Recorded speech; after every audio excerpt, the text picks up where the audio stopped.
Mm-hmm.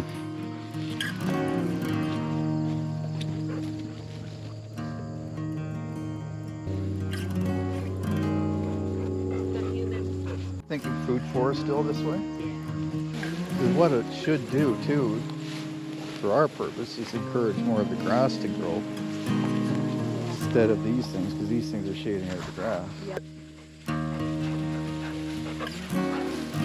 See how deep this stuff is? Yeah, right. There's a lot of it. Yeah, when you said you had some, I thought you meant you were bringing some. I didn't know you had it here already.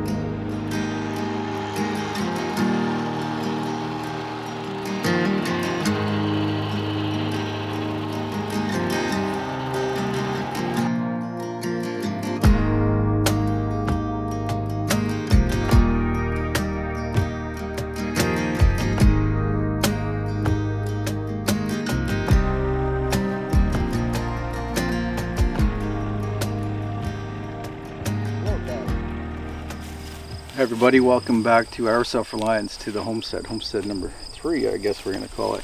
I'll come up with names, I guess, over time. So this is the pasture that you saw me putting seed down back on, I think it was July 6th or 8th.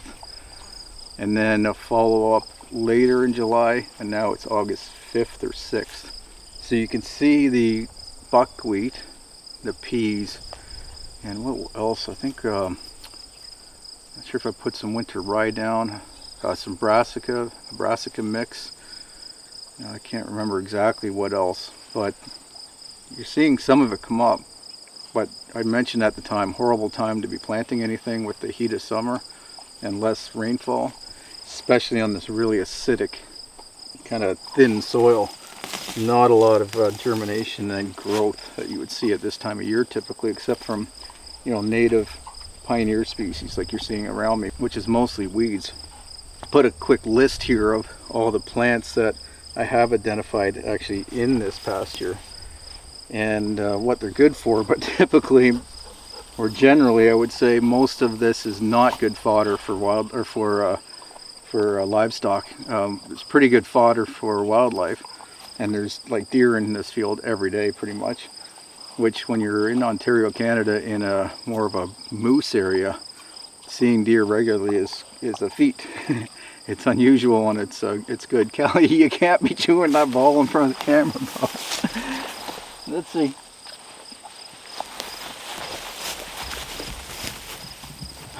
Sorry about that.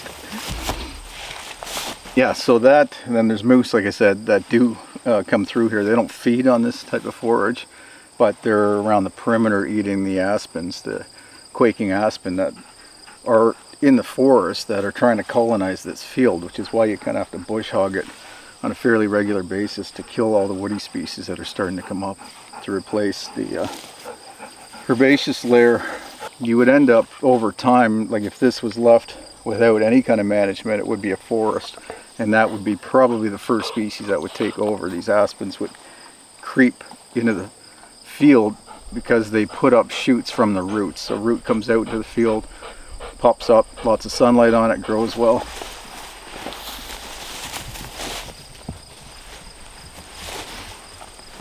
And that lasts, I don't know, 80, 90 years, and then they typically die off as other species grow up to shade them out, at least in this area. So my job here is to improve this pasture, make it into a pasture for, first of all, goats, and then eventually cattle, enough to feed our 3 or 6 families that it'll end up being. And when I say 6, I'm talking about, and I mentioned this on my other channel, my Self Reliance, but there's my wife and I, my sister and her partner, her son and his partner, her daughter and her partner, our 2 daughters and their partners, and they're, of course, their future families, future kids. So what we are trying to do, my sister and myself and my wife are trying to get these homesteads to be productive and cooperative so that we can grow enough food for all 6 of these families over time. It's a big feat. We have degraded land, so we're regenerating this land. It hasn't been used properly. Maybe it was never used properly. It probably wasn't grazed properly ever. So it would be compacted, thin soils, overgrazed. Not enough carbon put back in. Just already started off as a poor area for pasture, so if it wasn't improved intentionally, then it's just not going to become very good for livestock, which is why essentially it was abandoned and just used as a small homestead for a number of years. And then lately, the previous owner, who was here for 40 years, he for the last several years just had it as like a hobby golf course, this field here, part of it at least, and just him and his buddies would shoot 9 holes or whatever here, and that little chicken coop there was their clubhouse. Had a fridge in there with beer. Hey Callie, you're too noisy, pup. Come here. Here. You can't be breathing like that. We'll go for a swim in a bit. Sorry. So the projects for this year on this homestead, my sister, hard worker, she's actually I would call her my mentor. She's who introduced us, or me, to permaculture. Be the early 2000s. I've been gardening and preserving food, like canning and stuff, since I was a late teenager, and not with my parents. They weren't into that at all. But I set up a little vegetable garden there and do some canning of pickles and tomato sauces and stuff like that. And then my hunting started early 20s. First time down in Newfoundland, I learned how to can meat when I was down there. But then we really didn't get serious about growing our own food and paying more attention to energy, shelter, and so on until we lost our business at the end of 2010 and we were massively in debt. So we started, so that's when we really got into homesteading, raising our own Dexter cattle, heritage pigs, pastured chickens, laying hens, quail, anything we could do living in a small suburban neighborhood on half an acre, and then renting out free lease that we got from a local developer who bought a farm that still hasn't been developed, by the way, 15 years later. He gave us access to the land and let us manage it as long as we just kept it basically secure. So if we were there occupying it, then nobody was going to come in and damage the property, for example. So we had 18 acres of cleared field where we raised all this livestock, had a barn as well, and then 9 acres of the 18 I planted by hand or with an ATV and by hand and with a scythe for harvesting. 9 acres of buckwheat, field peas, Austrian peas, wheat, oats, can't remember exactly what else, and then fed that all to the livestock. Didn't sell it, didn't eat any of that. I just grew it for the livestock essentially. And then we had a little market stand as well, so we sold vegetables to the people that would drive by. But that introduction to permaculture in 2008 made us start to transform our more formal, I would say, garden in the backyard into to a vegetable production and some fruit trees and blueberries. So a very small scale, but I learned a lot during those years. And I think one of the main catalysts after my sister's introduction of permaculture to me was the 2008 Food Inc. movie that came out, and I'm sure most of you have seen that. That, and then following it up by reading all of Michael Pollan's books. Really learned a lot about the food system, how corrupt and unhealthy it was. So we really took control of our health and our food starting then, and then we really ramped that up over the last 4 years to the point where we're essentially food self-sufficient, although we do buy some things still, but we don't need to buy the things that we do buy.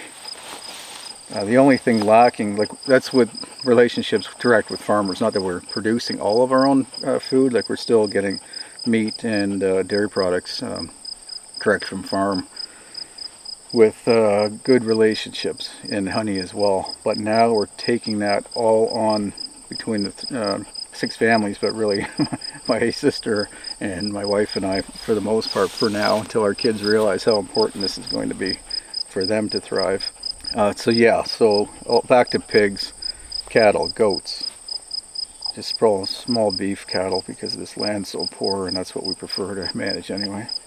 Chickens, eggs, more crops, growing all of the fodder for the animals, all the grains and pasture stuff for even the chickens and the pigs, everything. And I try to grow everything again to be completely self-sufficient. We have lots of water. We have the solar power on all 3 properties, including backup systems. So I'll share that with you. And I mentioned Jackery on the other channel. That's just one of the many systems that we have.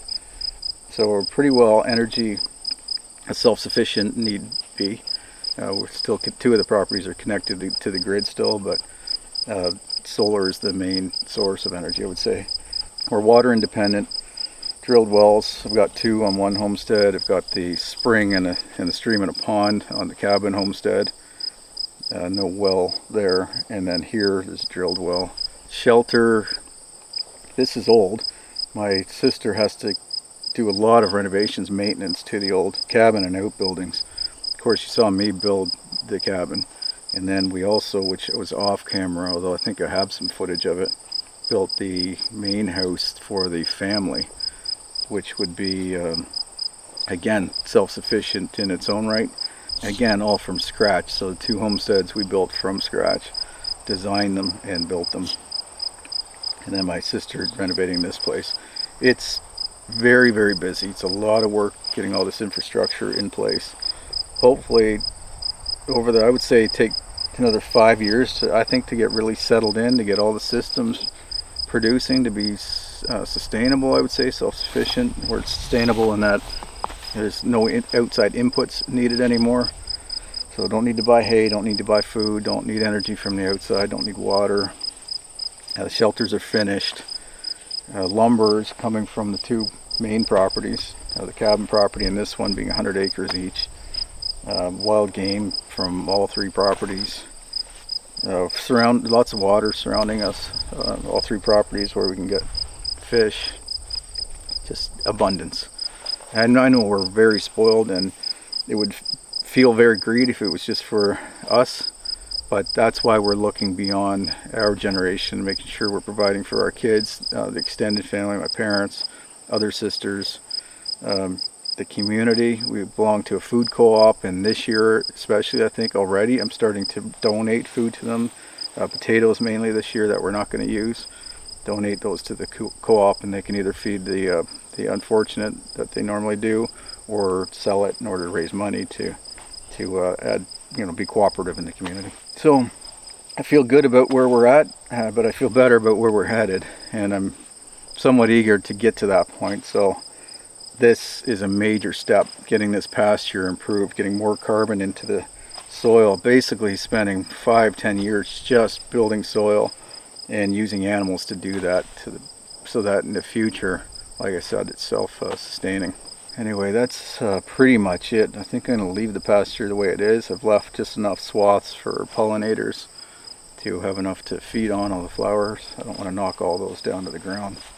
And then come back in here in another month, beginning of September, mow this again, and then harrow certain sections to expose the soil where I can't get soil contact, seed contact with the soil. And then I'm going to overseed this with kind of a pasture mix, but I think probably mainly winter rye and a few other things that would grow up until the snow cover, and then in the spring come back up again. Then I can mow it down at that point and then plant a really good pasture mix. But now, before winter, what I need to do is get the first paddocks built with my sister and her kids. Get the first paddock built around the barn, get some hay in there, and then get the goats going. Anyway, busy. I gotta get to work. So thanks for watching. Appreciate it. Look forward to seeing you back here on the Homesteads next time. Take care.